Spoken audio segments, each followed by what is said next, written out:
Today's daily debate question for MMA Junkie Radio. After Donald Cerrone's big win over Ally Aquinta in the UFC Ottawa main event, where does Cowboy fall on the list of all-time lightweights?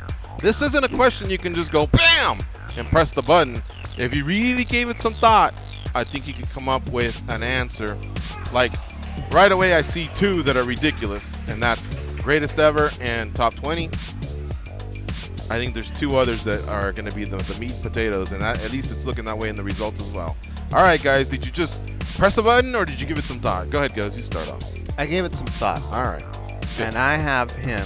I thought top 5, no way. And then I started doing the math, and I was like, you know what? He might actually fit in there. But I didn't go with that. I went one notch below that. Top 10. Top 10. Okay. But he's closer to getting to the 5 than he is to the 10. Did you come up with an exact number? Yeah, about 6, actually. Okay, I'd be closer to him being 11 than number 5. Really? Yeah, because top 10 means 6 through 10. Because if he was top 5, if he was 5, we'd say he's in the top 5. So I would say he's closer to 11 than 5. Okay. I guess I'll just go since it's, I'm already talking.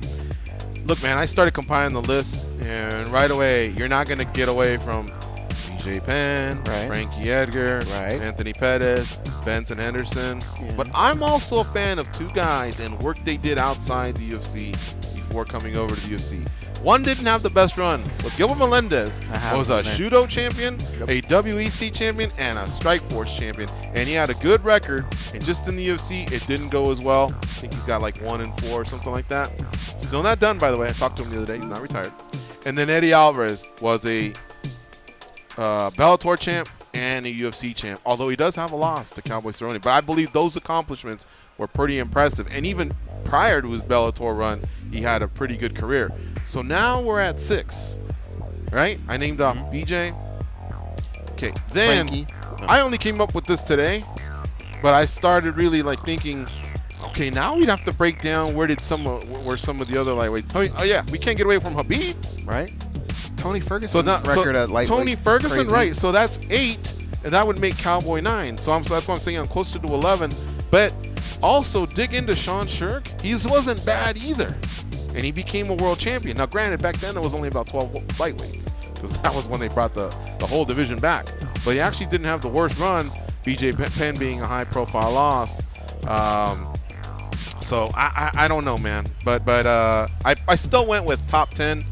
But I think most of us were going to do that, so that's why I was curious about the 5-11 question. How about you, Dan Tom? Boy, you named off a lot of names there, but I'll give you my top 5. BJ Penn at the top. I don't think you can argue that. I actually put a guy like Eddie Alvarez at number 2. I really respect the amount of titles that he's done, his longevity. Was he the Dream Champ too or something? Yep. Yeah, okay. Yeah. And number 3, I'm a big history guy, man. I'm a big history buff, and the godfather of the lightweight division, the guy that was fighting when it was called bantamweight, fighting way back in the day. Of course, that's Jen's little evil Pulver. He's in my top 5. Big fan of Gilbert Melendez. He would make it there as well as a guy like even Khabib. You could be right there. And now, so that brings him to the top 10. Now you got number 6 and 7 right behind that top 5 that I just listed. 6 and 7 for me are guys like Josh Thompson and Yves Edwards. Again, pioneers, respecting history, but longevity, contenders in multiple divisions, really having to pave that road. So I actually have Donald Cerrone maybe as my number 8, and by the time he's finished his career, he could very well easily finish in top 5. If he gets a title, then you could be talking about him, maybe even top 3. That title, I think, is the one thing missing. Not that it should be held against him.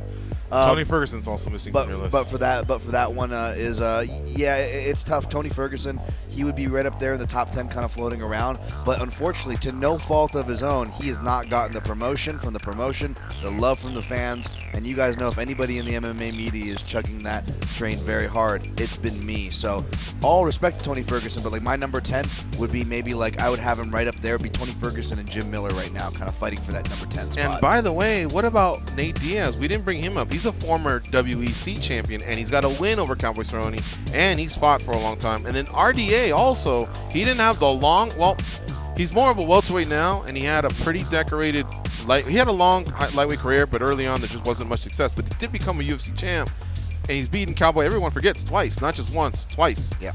One of them was due to Junkie Karma, by the way.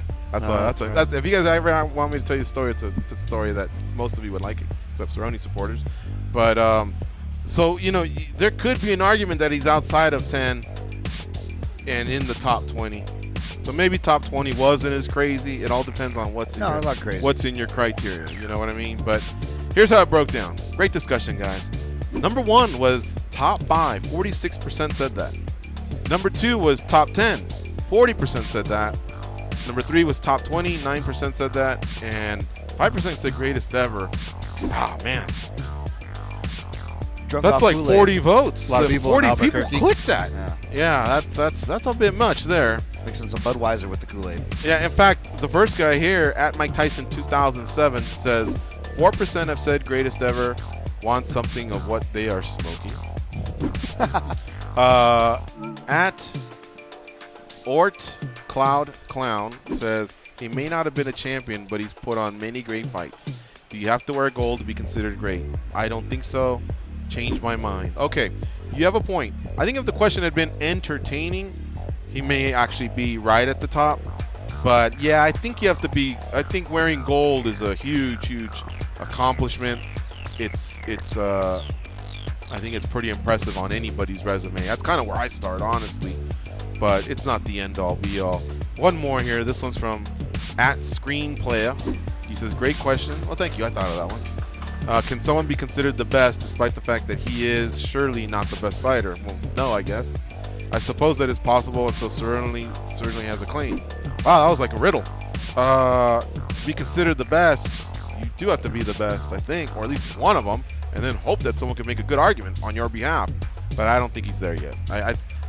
He still has time, and if he gets gold before his career's over, then you could maybe for sure put him in top 5, and now he's in the argument. You know what I mean? Did you guys like that one? That was a good one, right? I liked it, yeah. All right. We had almost 1,000 votes come in, so thanks to Junkie Nation, the readers of the site, and the listeners of the show for chiming in.